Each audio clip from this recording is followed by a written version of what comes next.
सबु जनता आसीपारे एक बड़ खुशी खबर जोड़ा समस्ते जाना निहाती दरकार। तो आजिकल कौन होना नेता मंत्री माने इलेक्शन समय बहुत सारा बड़ बड़ घोषणा कर बहुत सारा बड़ बड़ कथा अमके हम समके हम एकु करदमु ताकू करदमु किंतु से कथा रखी पारती बहुत सारा किसी हुए जहाँफल जनता माने परवर्ती समय हैरान हुंती एबे भी हैरान होती सब हैरान होबारे এইভাবে হইরাণ হউথাନ୍ତି ঠিক ଅଛି কিন্তু নেতা মন্ত্রী মানে যেତିକି ତାଙ୍କର ପଇସା ତାଙ୍କର ଚଲେଇ ତାଙ୍କ ଠିକ ଠାକ ରୁହନ୍ତି ଠିକ ଅଛି କିନ୍ତୁ ଏହା ଦ୍ୱାରା ଜନତା କିଛି ଫାଇଦା ପାଇ ପାରିଲେ ନାହିଁ। ଜନତା ଯୋଉ ଆଶା ନେଇକି ଭୋଟ ଦେଇଥିଲେ ନେତା ମନ୍ତ୍ରୀଙ୍କୁ ତ ସେଇ ଆଶା ତାଙ୍କର ପୂରଣ ହୋଇପାରନି।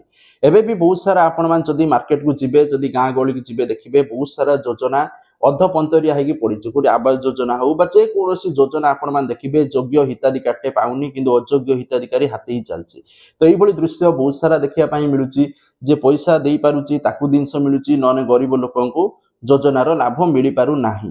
ତ ଯାହାଫଳରେ ଗରିବ ଲୋକମାନେ ହଇରାଣ ହେଉଛନ୍ତି କିନ୍ତୁ ଯୋଉ ଆଶା ରହିକି ସେ ଭାବିଥିଲେ ଯେ ଆମର ଡେଭଲପ ହବା ଆମର ଉନ୍ନତି ହବା ଭୋଟ ଦଉଛୁ ତାହା ହେଇପାରିଲାନି।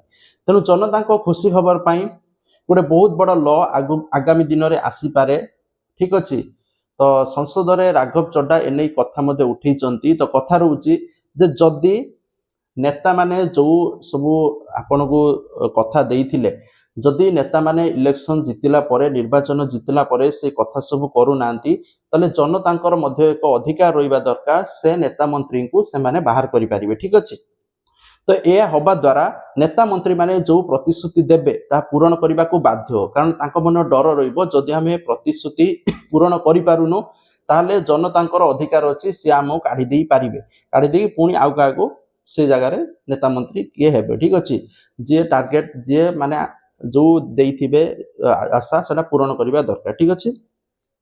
तो एई दिनस हेइछि तो राघव चड्डा एने कथा उठैचंती ठीक अछि संसद रे। तो आगामी दिन रे कोन होछि देखा जाऊ जदि मोदी सरकार एकु ग्रहण करूचंती आगामी दिन रे एटा गोटे बहुत बड़ हेल्पफुल रहिबो समस्त जनतांको पई आ समस्त जनता कारण सबु योजना सबु स्कीम रो लाभ उठे पारिबे विशेष करी जो माने या पई हकदार विशेष करी गरीब हिताधिकारी जते भी सब स्कीम आछि गरीब हिताधिकारी तार जेमिति ठीक भाव रे लाभ उठे पारिबे तापरे समस्तकर फोकस रहिबो नहले सरकार नहले एबोली घोषणा करि चलिबे किंतु कौनसी लाभ आपण माने पाई पारिबे नाही। आपण माने देखंतु प्रधानमंत्री आवास योजना को नेकी केते मास गडी गलानी मिलियो कहि कि आज पर्यंत पंचायत राज मंत्री भूली गलेनी से मिलियो बोली घोषणा करथिले बोली।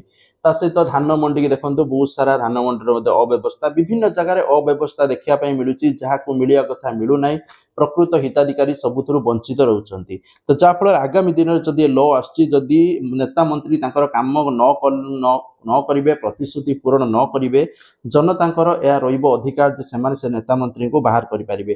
तो एटा जदि रहउची आगामी दिन रे ताले बहुत भलो हबो देशर डेवलप हबो बोली आशा करा जाउची। तो जाकी थिला अपडेट तो आगामी अपडेट देखिया पई चैनल को सब्सक्राइब करंतु। जय जगन्नाथ।